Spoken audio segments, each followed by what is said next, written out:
Chapter 8 here. We're going to be talking about appearances and display states and a little bit of a couple other things we can do here in SolidWorks.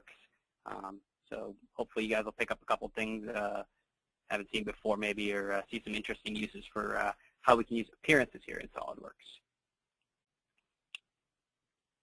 So what we'll be covering today, I'm going to go over explanation of appearances, what they are, where they live, how we can use them, and we'll see some demonstrations of that here, as well as scenes. So really make your models come to life by adding some scenes behind them there. And we'll discuss as well display states, kind of an underutilized portion of SolidWorks in my opinion here. What are they? How can we use them? Certainly a pretty powerful functionality there with display states as well, and beyond just your assemblies there, how we can use those. And then finally, I'll just give an introduction to PhotoView 360, which is a tool for ray tracing and photorealistic rendering within SolidWorks. And we'll take a look at some examples of that as well, and see what we can do with that. So another cool add-in for SolidWorks there. All right, so let's get started here. First, I probably don't need to explain this, but why do we want to use appearances here?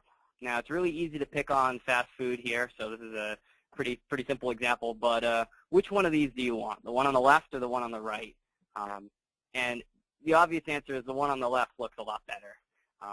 So we want to use appearances to make our models look more realistic, to make them look better. It doesn't matter who you're conveying those models to at the end of the day, whether it's someone else on your team that you're just trying to show a design, or maybe it's your prospective customers. You're maybe developing some marketing material there. We definitely want our models to look better because a better looking model is a better result there and more likely to get the job done. So we definitely want to make our models appear realistic. And what we'll see today is that it's pretty quick and easy to get them there. So appearances are powerful and definitely something you should utilize in SolidWorks. So let's start with just appearances. Appearances live on the right side task pane of SolidWorks, as well as the left side appearance manager. So once they've been applied, we'll see them on the left side. It's in a tab on the design tree as well. And what we'll also talk about here is there's sort of 3 levels of appearances when you take it into an assembly level. You can have an appearance that is inherited from the part itself. You can have an assembly component appearance, as they call it. And then you can have an appearance on the entire assembly itself. So how those behave, it's gonna vary a little bit depending on how that appearance is applied. And we'll look at all 3 of those here in an example. And then finally, just scenes, sort of like appearances there. What do you want your background to look like there? So these can be important as well. You can convey a part as living sort of in a background, and that makes things look a lot more realistic as well. So scenes are an interesting thing to take use of as well. We'll see that they also live on the right side task pane. So let's go ahead and jump into SolidWorks here to take a look at some appearances. So here I've got a very simple part file here. It's just a block, and I just want to apply some appearances. So first we'll go over the basics of that here. Our appearances actually live on this right side pane here, under our appearances, scenes, and decals. You can see on the task pane. So I can expand that guy, and this is where they all live. I'll just go ahead and collapse everything here so it looks like what it'll look like for you guys when you first start off with it. And the first thing we want to apply, maybe we just want to apply a color to this. So we can do that just by grabbing a color right from here, click and dragging it over. Now when I release it, it's going to ask me where I want to place that. Do I want to apply it to just that face, maybe just that feature, or to the solid body, or to the part file as a whole? So again, if you have a multi-body part, you could specify solid body independent from the part file. So we'll apply this to the entire part here. And that appearance there has been applied. So it doesn't look like anything changed because I just applied that color. But when I come over to my appearance manager, or display manager here rather, a little bit of a typo there in my slide, on the right there, we can see now we have our color. So go ahead and clicking on this guy, double click, we can see that I've got that appearance applied to my entire part file here. That's what this is showing here. So we can pick what that color we'd like it to be. So we can just easily pick, sort of an orangish color there and apply it. You can specify that color exactly as you need it to be there. When we get into display states in a little bit, we'll see this bottom option come into play as well. And very quickly and easily, that applies that color to us there. So it's as simple as that. But maybe we want to apply a little bit more of a complex appearance to this here. So we don't want just a color. This is actually sort of a 2x4 is what we want this to look like. So I want to apply a wood grain appearance to it. Let me just get rid of this appearance here just by hitting the delete key on it there. And I'm going to come over to the right side here, and looking at my library of appearances here, again, this is all out of the box with SolidWorks, nothing that I've added. I've got several different options here for appearances. And if I dig down in organic here, I can actually see I have wood appearances. So maybe this is a piece of oak. So let's select oak, and we see we've got several different options here for how we want this to look here. So we'll grab this unfinished oak appearance here, and I want to go ahead and apply this to this piece. So again, just click and drag. And again, when I release it here, how do I want to apply that? So I actually want to apply that to, again, to the entire part. So we'll go ahead and do that here. And that gives us our wood appearance here. But looking at this isn't quite realistic. The grain is kind of going the wrong way. We want it to go kind of the long way here on this piece. So we can fix that as well from our appearance here. If I double-click again on my display manager here on the appearance itself, I can see my appearance options. And for this one, I have additional options since it's textured for mapping. So we've got some basic mapping options, and you can kind of play around with these. Click on them and see different mapping styles, sizes there. Kind of, you can get your rotation that way. And we'll be able to get it aligned there, as well as mapping sizes here. So you can see that really big wood grain or really small wood grain, depending on the size of your part. But beyond just this here, we actually have this advanced button. So when you're working with these textured appearances here, you're going to want to turn on this advanced option. And this will give you far more control here of how that's being mapped. So we've got several different mapping types now available to us here. And really, you can just play around with these here is the best way here. You can see a spherical mapping there. If it's a spherical object, this will do a better job of getting it there. But here it's giving this kind of wood swirl over here. We don't want that. Let's try maybe a projection or something like that, projecting it onto each of those faces. And then we can play here with the rotation here. We're going to want 90 degrees on this to get that. Oops, looks like it rotated 90 degrees based on how I had it placed. So you can kind of play around with these, though, and get it to align the way you need it to. There. That looks pretty good. And you can play as well with the scaling of this here. So here we can make it smaller or larger in the scale itself, in the width and height of that. So get that to look roughly correct there. We have several different options as well for this, too. You can actually apply an appearance from a file here. So if you've got a different wood grain or something like that stored as an image file, you can actually click here and browse out and apply that specifically. So several options for that and how to handle that. The illumination as well. Several options you can kind of play around with here. So again, that's the key, is turning on that advanced tab there to look at those. Here, if you start to get into image processing here, some of these will make a lot more sense to you, but that's the essence of it here. So we'll go ahead and hit the check to accept to finish adding that mapping. Now I want to do one more piece to this here. The end is showing that grain as well, but what we really want is the end grain on there. So if I look in my appearances here, I actually have an appearance for the end grain as well. So I'll go ahead and click and drag that. And this time I'll place this one on just the face here. And that will create that end grain appearance there. And the nice thing with these appearances is they're very easy to actually copy and paste them as well. If you want to apply them to several faces or several locations here, we can easily right-click on this guy. And right from here, we can choose to copy an appearance. So we'll go ahead and copy that one, and I'll rotate it around and get my other end face. And I can click on that and actually paste the appearance right here. And again, it's going to ask me where I'd like to paste that. So we'll paste it to that face here. And now we get a nice, much more realistic looking 2x4 there we've created. So again, very simple part there, but I'll give you an idea of where those appearances live, some of the options with mapping, how we can control those and create some sort of textured looking parts there. Let's talk a little bit about the different levels of appearances here. So I'm going to switch over to an assembly here. And what I've got expanded here is my display pane. If you don't see this, and by default you won't, it's this little chevron over here up at the top. You can turn on your display pane. And again, we'll talk about this a little bit more as we start to get into display states. But what we can see here is for each part now we have an appearance listed in this column right here. And this kind of half triangle, the lower right half, is showing that those appearances are actually part level appearances. So what we're talking about here is that in assembly, we're going to have 3 different places that an appearance can be applied. So it makes it a little bit more complex. But right now, we're seeing these part level appearances. So if I open up any one of these parts here, so it looks like this head cap piece here, and take a peek at that, sure enough, we have that appearance there, and matches the one we see in the assembly. Let's jump back to our assembly and take a look here. Or actually, let's make a change first. So let me go ahead and change the color of this here. And we'll make it black in color. And I'll switch back to my assembly now. And sure enough, we'll see that the color updates as well. So it's reading that right from the part file there, and that's where it's getting that appearance. We do, however, have the ability to apply an appearance at the assembly itself here. So selecting right from here on the part, I can go to its appearances here.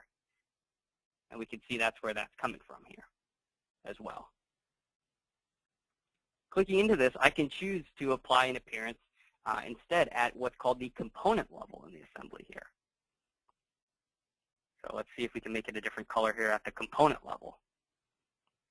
And let's make it red. Now what we'll see is in the tree, we've got the lower right corner of that triangle there is showing it's black. And that's because it's still black at the part level. But in this assembly, that specific component has an appearance to make it red. So here we can see it's red, but again, if I switch back to the part file, it is still black in color. So that's where that lives here. In addition, we have the final option here to actually apply an appearance to the assembly as a whole. So just clicking in this column right here on the top level assembly, I can choose to apply an appearance as well. And we'll make this one gray, let's say, for example. And this time it's being applied here to the entire assembly. So now we can see up top here, the entire assembly is gray, and that's going to kind of override in the assembly any of these appearances. So looking at the display manager, we'll get a lot of information with this here. And the way I like to sort this, there's a couple of different sort types you can use here. Alphabetical is probably the one that you've seen before. It's just going to show all of those colors there. But if you put it to hierarchy here, it makes a lot more sense here what we're seeing. Looking at assembly level appearances, we can see we have a single color applied of gray. We also have, however, part level appearances, so all those colors coming from the parts, which in this case are getting overridden by this guy. So let's actually just remove that one here. So each of those colors coming from the part itself, as well as here a component level appearance. So again, a component level means that appearance is on this specific component, but only in this assembly. So that's sort of how those appearances stack together. The part level would be kind of the first, and then you can kind of think of component level being the next level up, and then the assembly top level would be the highest appearances that would override everything there. So that's a little bit about appearances there and how they're kind of handled, 3 different levels of it in assemblies themselves. Last thing we'll talk about here real quickly is scenes. So I'm going to close down some of these files here, and let's look at some scenes. So I'll open up a few part files here for a few models. Let's pick something fun here. So I like aircraft, so I've got this model of a Airbus A380. No, I didn't model it myself. I grabbed it offline, but certainly an interesting model there.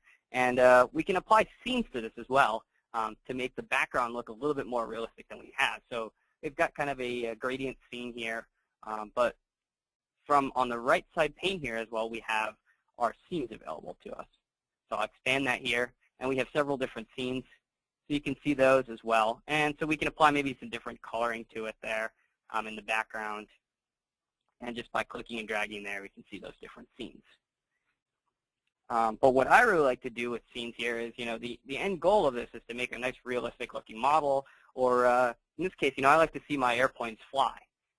So let's do that here. Let's customize this scene. And so what I can do is actually on my display manager again, instead of going to my appearances button here, I can actually hit my scenes, lights, and camera button here. and I can look at, in my scene here, what my background looks like. So looking at that with a double click here, we can choose, it's reading from an image buried in my program files directory here. But let's make this a little bit more fun here. I'll actually browse out, and I'm going to find, instead, a nice image of a sky here. And we can choose to apply that here, and I'll just make sure also to fit to my SolidWorks window here, that option. And like that, we can see now a much more realistic kind of looking option there. Now the scene is just kind of a background for it, so you can see as I kind of rotate my model around, the scene is just that background, but certainly conveys a little bit better what's going on here. This is an airplane, if you couldn't tell, certainly. So those are a little bit about our scenes here. There's more that we can do with scenes here. So let me open up another file here. Maybe you like to see your designs come to life. So this is an interesting spring that I kind of designed here. And I really want to see it kind of come to life, maybe what it would look like sitting on my desk. So an interesting thing I can do with the scene here, I can choose to apply a scene. And what I'll do is I'll go in and edit that scene just the same way I had here. And I'll choose to use an environment for this one. So what this is going to do, you can see the scene itself has some kind of an environment here. It sort of creates a spherical view so that as I rotate, it's sort of dynamic. So this one is called a kitchen scene, and it's actually in SolidWorks itself. But I can actually create my own scene from this. So I'll go ahead and browse out and select an image here for this environment. And what I've done in this case, I just used my iPhone with my panorama option, and I actually took a panorama of my desk itself. So I can actually apply the scene of my office itself here. And so we can kind of look around and see that there. So you can create some interesting stuff here with this as well. And playing with some of the options, maybe it's not quite oriented right. We can align the floor differently here. Oh, that looks like it's the same one here, maybe in this way. Or if you have a plane defined here, you can do based on a specific plane there as well. Selected plane. Let me see if I can select the correct one I want to use here. Let's try the front plane there. And so that will kind of flatten it so, orient the scene the correct way. So you can do some interesting stuff with those backgrounds as well to create your own scenes and really convey what you're looking for here. Another nice option here is to actually flatten the floor. And this is a newer feature. I believe it was 2014 release that they came out with this option here. It wants me to turn on perspective here. But doing that here, it doesn't yield a great result in this one. But what it tries to do is it pinches together the bottom of that image to create kind of a floor that this is sitting on. And then you can actually offset that floor some distance from the model itself. So it's not going to work out perfectly with every image because in this case, the bottom of my image that it's pinching is the top of my desk. But you can sort of see what that's doing there, creating that flattened floor. And what I'll show you here, I got a great example of that flattened floor working correctly here. Let me close down some of these files, and I'll bring up this guy here. So here I used a kind of runway background here on this aircraft. You kind of see it actually sitting there. So again, it does have to kind of pinch that image together at the bottom, which is what this kind of strange line you see there is. So it'll work better for some images than others, but you can kind of see that, how it's kind of sitting on that floor there, and create some really neat looking renderings there as well. So I'll just dig into this a little bit to show you here some of the options. Some of the things you can control when you do it this way is the environment size. So we want to kind of get the scaling right of how big that background is, or actually what it really is the environment as a whole. You can see it kind of creates the spherical environment that my model now lives in, and you can kind of size that here. The other thing to play with here to get this right is the horizon height. So how far kind of does that floor extend? So you can see now those trees kind of are beyond the horizon there. So kind of play with some of these options to get it to look right there. And then, of course, your floor offset. Where is your floor actually in respect to your model there? So you can definitely create some really neat images here, environments right within SolidWorks here, doing it that way with those scenes.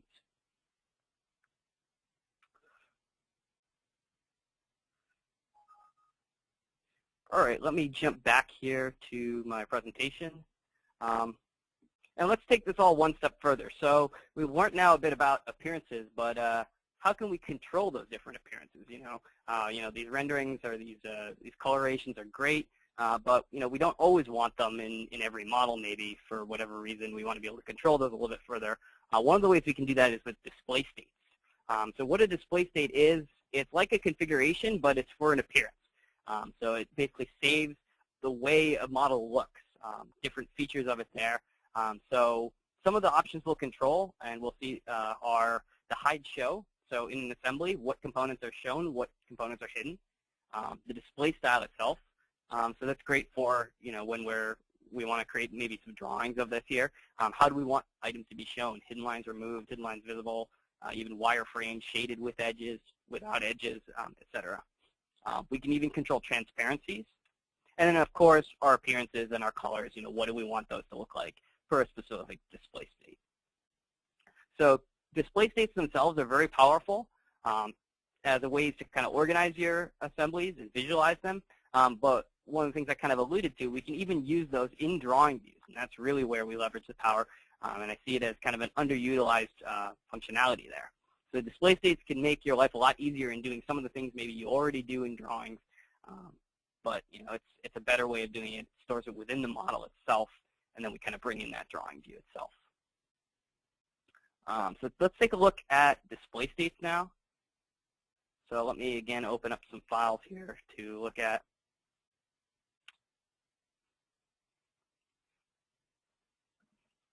So here we've got a heater that we're going to work on. And we want to create a display of this where we don't see specific components maybe. We want to hide the casing and show just kind of our inner regions here. Now, particularly if you wanted to do this with the drawing, you would have to go into that drawing view and tell it to remove those components there.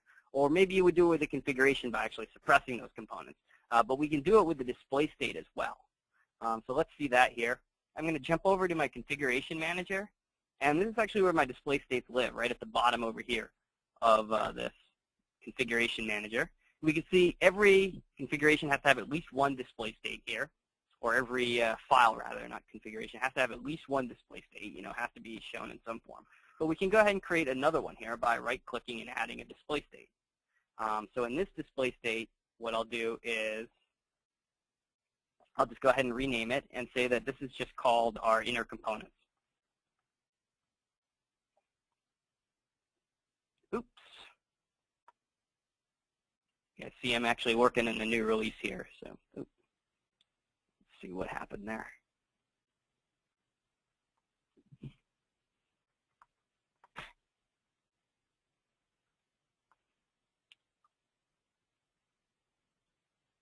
Let me open that file back up again.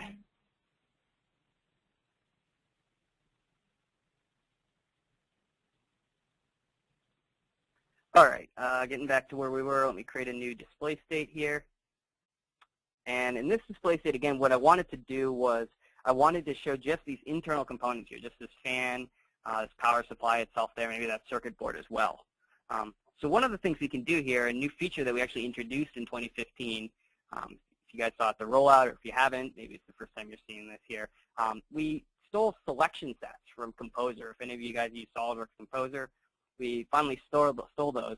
So you can actually create a selection here of several items and just right-click and save that selection into a set here. So now when I go ahead and click on this all exterior component selection set, you can see it automatically selects all of those components for me here.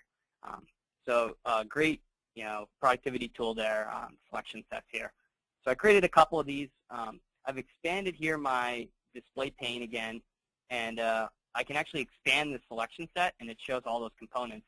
And what I'm going to do is I'm actually just going to, in this one here, hide those, everything that's in this here. So I'll go ahead and shift select each of these. And the key with this, if you want to multi-select items here, you have to keep holding shift. But I'll go ahead and now, while still holding shift, I can select on one of these icons here, and that will actually hide all of those components. So again, these are the items that we're going to control in our display state, these 4 columns, the hide show here, the display style, the appearance itself, and then this is the transparency here. So we'll look at that one in a minute. So what I've done effectively is in this display state, I've hidden these components. So if I go back to my display manager here, and I switch to default, you can see everything is still displayed there. But in this display state, we've only got these components showing. So let's do the same thing again, and this time I'm going to add some transparency. So in this display state, I want to make the external components transparent. So I can do that kind of the same way here. I'll select all these external components, and I can actually choose right here to make them transparent there. So you can kind of see through it there as well. You can also individually change display styles here. So maybe this front panel, we want to show it as hidden lines removed. So that's not even transparent now. It's just those hidden lines removed.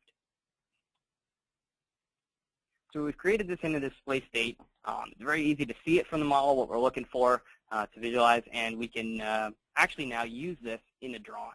So that's where the real power of this comes in addition to just in the model.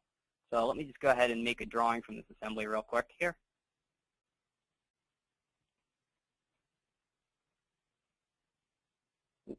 And we'll pick any size sheet there. And I'll just go ahead and bring in a view of this here. So we can see it came in, and it looks like what you'd expect here. But what we can choose from this drawing here is actually which display state we want to use. So the key with this is this display style in the drawing is always going to override. So if you have this set to hidden lines removed, it's always going to show everything hidden lines removed. So you got to show this as shaded with edges. And then now our display states will take effect here. So we've got our display state here showing that transparency, showing that hidden lines remove that one component. Or we can even show this display state here. So again, this is a quick and easy way to show components hidden, much faster than what you might be doing here with a right click coming into properties and choosing to hide all those components from the drawing itself. So we've created it right in the model, and it's just an easier way of being able to just quickly show that right in the drawing as well. So definitely some powerful stuff there with display states. Another thing you can use display states for here is actually creating sort of simplified configurations sort of a way, but with appearances. So let me bring in an assembly here. Oops. Missing this file, I think it is here. Oh, and I didn't save it here. But what we can actually do is control the display state of components in the assembly itself. So selecting a bunch of components on a right click here, I can go into my properties. Oops, I think I deselected them. Component properties right here, and we can actually choose from here which display state where you want it to use. So it looks like I don't actually have a display state on this one here. Let's just quickly do that here to see an example.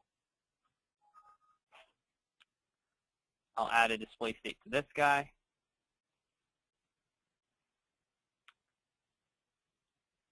And we'll just change the color of it in that display state.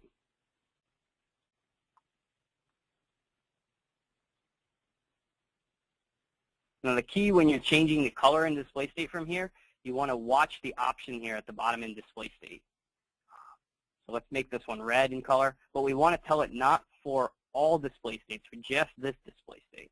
Otherwise, we're not going to see any change here. So for this display state, I've got this piece red in color here. So now looking at our default, we see it gray, and we see it red in display state 2.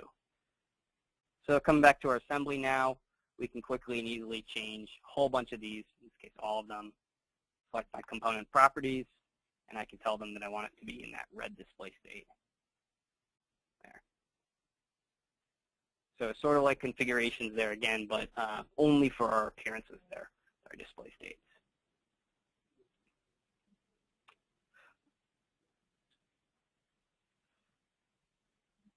All right, let me switch back here to my presentation again here. Last thing I wanted to talk about was just give you guys an introduction to PhotoView 360. It's a really neat tool within SolidWorks if you haven't seen it before. And what it is it's ray tracing. So ray tracing is a tool for creating renderings of your files in SolidWorks, in this case for PhotoView 360. And you can see sort of that simple definition there. It's tracing the path of light through the pixels, simulating how it would encounter virtual objects there. That's really what this is doing. So it's a very interesting tool.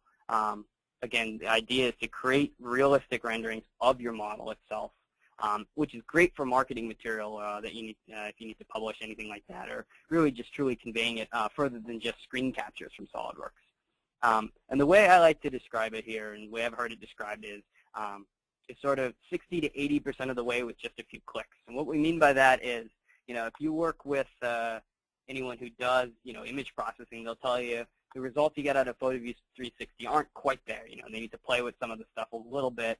But with just a few clicks and very little knowledge of image processing, speaking from my own experience, we can get some really nice images there. So let's see if I can show you a little bit on PhotoView 360 in this one. And I'll open up a file again here. Let's open up that airplane again, that Airbus. So how we get to PhotoView 360, I should mention it comes with licenses of professional or higher. It is included there. So you can choose it right from your SolidWorks add-ins there and just enable your PhotoView 360. And what it actually does is it embeds up top here in the menu some of your PhotoView 360 options there. And that's what we're going to use to control some of this.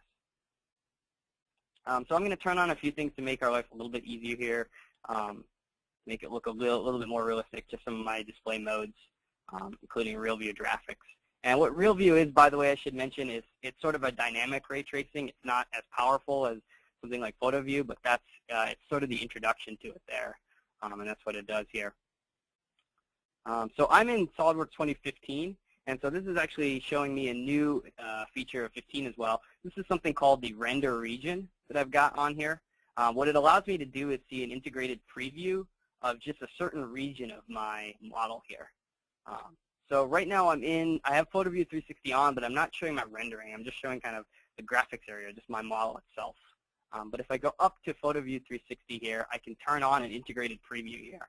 You can see that render region already enabled there. And what this will allow me to do is actually see what the rendering would look like when it traces those lighting and all of that other stuff here. So it'll take a minute there. And this is actually dynamic as well. So if I rotate here, it'll take a second to update, but we'll see it do that as well. So this is great as well if you use PhotoView 360, or if you start to, what you'll find is that sometimes things don't look exactly the same in PhotoView as they do just in your real view. So this is a great way to make sure everything looks right before you kind of schedule that final render to get going there. All right, our PhotoView options, we've got a couple of things to look at with that as well. So all of our scenes, lights, cameras are available here. So PhotoView 360, since it's doing ray tracing, we're going to have the ability to create lighting as well, control how the lighting is. Sort of just an interesting thing to play around with. There's not too much to it other than right-clicking, and you can choose to add lights to it there. And we can choose how we want that lighting to behave, whether it's on in PhotoView or off in SolidWorks or on in SolidWorks, etc. You can see you can add those additional lights as well to brighten up regions that you don't like, or kind of get the shadows the way you want them to as well. So without going too much in depth to that, that's where all of that lives here as well. But whenever we're ready here, we can go ahead and choose to do a render of this here from our drop-down here, our final render. Before I do that for this one here, I'm actually going to just jump into my options real quick and just show you a couple of things with this. This is where all your options for PhotoView 360 are. Now again, I'll mention it. I don't know a whole lot about image processing myself. It's not something I do a whole lot of, but we can see it's very easy to understand what's going on here. What do you want the output image size to be there? What do you want the path to be? What's your render quality? And you can see it's just good, better, best, basically, there for our preview and our final. There's bloom. If you start to get into this, there's a whole bunch of options as well. You can do something called a cartoon rendering as well there. A lot of neat options to play with there. And whenever we are ready, though, we can go ahead and do our final render. So our final render will take a few minutes to do. So one of the things you can do as well with PhotoView is schedule a render. So you can set it up so that it runs at 6 o'clock after you've left the office or something like that, and just let that go in here. But when we are ready, we'll go ahead and call up our final render, and it will go ahead and looks like I just told it to render only that region. It's creating a very small image there. But it'll go through and do that render quickly for us there. And then we can go ahead and actually save out that image as well to wherever we need it to go. So a great tool to allow you to create some really nice images there, some photorealistic rendering. So I'll just kind of close it out by, while I can't really render a whole lot of these live in great quality, as it does take a few minutes, I'll just show you some of the stuff that we have rendered here. So this is my final rendering that I just did earlier today of that Airbus itself. I applied a background to it and sort of create some really nice images. And this took maybe a couple minutes to render, not really that long at all to get that one. Continuing with my theme, I like aircraft, so I have a model of an Osprey as well. So I did a render of that one just with the sky background. Again, just a couple minutes. Didn't really take that long to do this one either. Here's that piece of wood that we were working on earlier. I just kind of rendered it. So you can see here on the side where that texture is applied, you can sort of see it doesn't look that great, but otherwise, very quickly can create a pretty nice looking image there with PhotoView 360. This was a model that one of my coworkers here did. He drinks this Propel quite a bit, so he actually modeled the entire bottle and then applied appearances obviously to it, applied a decal as well, and then did some rendering. So some of you guys may have seen this if you've come through training classes with me as well. I like to show this as kind of a great example of what this PhotoView really can do. And then this was my project. I'm a hockey fan, so I did an ice hockey rink here, and I did some renderings in PhotoView as well, and you can really see those reflections coming off the ice and everything, that ray tracing, how it's doing that, and really some interesting stuff that you can do. So again, with very little knowledge of image processing or any of that stuff here, I was able to spit these kind of images right out of SolidWorks. And so that's sort of, again, going back to what I'm saying, 60 to 80% of the way there, just very quickly, very easily with, just kind of clicking around in SolidWorks. So a little bit of applying some lights, a little bit of changing some options there, but that's kind of what we can do there. All right, well, that's what I've got for you guys here with appearances, display states, and a little bit of PhotoView 360. So again, just to kind of summarize that PhotoView comes with SolidWorks Professional and Higher.